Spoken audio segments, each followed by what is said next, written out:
सातगाव पठार भागात सध्या पाणी म्हणजे नळ योजना आहे, जी पेट प्रादेशिक योजना, त्याचं श्रेय वादावून सध्या मोठ्या प्रमाणात आरोप प्रत्यारोप होतात. तर तुम्ही त्या नळ योजनेचे पदाधिकारी, काय पद आहे तुमच्या ग्रामसेवक? मी त्या योजनेचा अध्यक्ष असून मी माजी सरपंच म्हणून पेट या गावामध्ये काम केलेलं आहे. आता मी विद्यमान सदस्य पण आहे ग्रामपंचायतचा. तर त्या योजनेसंदर्भात जर सांगायचं म्हटलं तर साधारणपणे 2018 साली हे पत्र आहेत माझ्याकडं. माननीय तत्कालीन खासदार शिवाजीदादा आढळराव पाटील यांनी त्या संदर्भात पत्रव्यवहार करून ही योजना मंजूर करण्यामध्ये त्यांचं मोलाचं योगदान आहे. त्याच दरम्यान आमच्याकडं तत्कालीन जिल्हा परिषद सदस्य देवीदास दरेकर पण होते. ते आमच्यासोबतच असल्यामुळं त्यांचं पण या योजनेमध्ये थोडंफार सहकार्य नक्कीच आहे. पण आढळराव दादांचं यामध्ये 100% योगदान आहे. मग आता सध्या जे देवीदास दरेकर आहे त्यांची पुस्तिका आहे किंवा प्रचारामध्ये त्यांनी मोठ्या प्रमाणात लक्ष केलं आहे आढळराव पाटलांना, आणि ह्या योजनेचं श्रेय मीच आहे आणि मीच काम केलं आहे हे संपूर्ण सातगाव पठारवासियांना माहिती आहे, असं ते ठामपणे बोलतात. काय खरं काय? खरं जर बोलायचं झालं तर याच्यामध्ये 100% जिल्हा परिषद सदस्यामधून त्यांचं योगदान आम्ही थोडंफार नाकारत नाही. परंतु त्या काळामध्ये खासदार आढळराव होते आणि आढळराव पाटलांच्या पत्रांच्या माध्यमातून ही योजना मंजूर झाली आणि योजना आता पूर्णत्वात जवळपास झालेली आहे. आणि त्याबद्दल जो पत्रव्यवहार पाहिजे तो आमच्याकडे आहे. काय पत्रव्यवहार?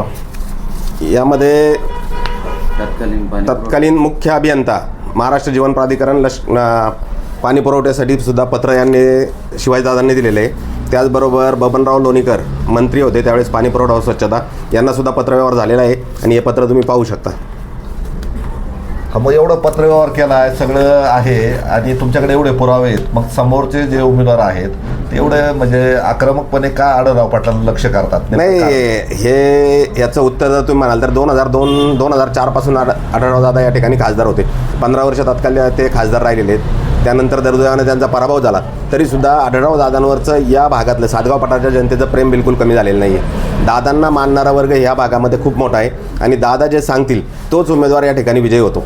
आणि याचं उत्तर हे जनता नक्कीच मतातून आढळराव दादांना किती पाठिंबा आहे हे यावेळेस जनता दाखवून देईल.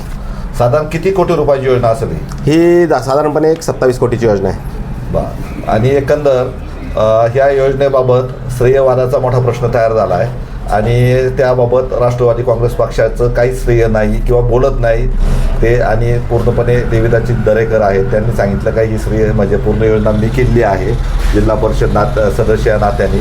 आणि मग एवढं ठामपणे ते प्रचाराचा मुख्य मुद्दा बनवला आहे. परंतु राष्ट्रवादी काँग्रेस पक्षाचे कार्यकर्ते मात्र शांत आहेत. काय नेमकं म्हणायचं? कुणी एक व्यक्ती ही योजना मंजूर करू शकत नाही आणि जिल्हा परिषद सदस्य, पंचायत समिती सदस्य, सरपंच यांचं ते काम पण नाही.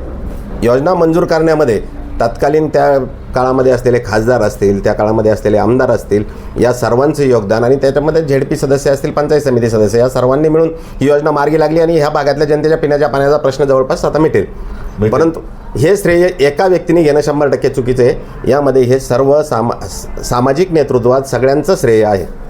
मग आता आढळराव पाटलांना सध्या त्यांनी विरोधकांनी लक्ष केलं आहे किंवा याबाबत नेमकं म्हणायचं काय का त्यांनी आढळराव पाटलांनी काहीच काम केलं नाही असं म्हणायचं का? आता हे जनता जाणू नये. आढळराव दादांना सातगाव पठाराची जनता आणि आढळराव दादा हे समीकरण आहे.